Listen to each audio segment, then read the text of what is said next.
कुछ जंगली शेरों ने मिलकर एक गधे का शिकार किया, लेकिन उनमें से एक शेर ने कहा, इसे मारो मत, मेरे पास इसको लेकर एक बेहतरीन योजना है। उस योजना के तहत शेरों ने गधे को अपने साथ रखा, उसकी देखभाल करके उसका विश्वास जीत लिया। फिर एक दिन उसे वापस गधों के समाज में भेज दिया, पर इस बार वो गधा एक गधे की तरह नहीं, बल्कि वो एक शेर के समान गधों का राजा बनकर वापस आया था, जिसके पीछे सभी शेरों का साथ था।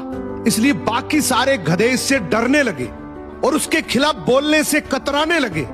अब शेर जब जब उस गधों के झुंड को देखने आते, ये गधा अपने समुदाय के गधे को शेरों को खाने के लिए दे देता।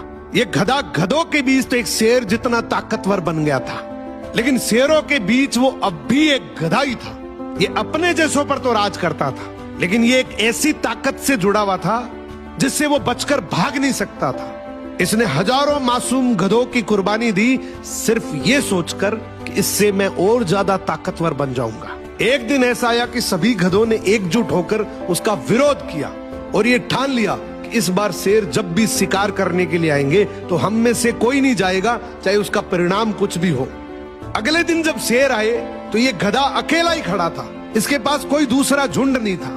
तो गधे ने शेरों से विनम्रता से कहा कि देखो साहब, मेरा खौफ अब खत्म हो गया, मेरी कोई बात नहीं मान रहा अब। तो शेरों ने डिसाइड किया कि चलो अब तू किसी काम का नहीं है तो तू ही साथ चल ले, आज का हमारा भोजन तू ही बनेगा। इस तरीके से आखिर में इस गधे का भी शिकार हो गया।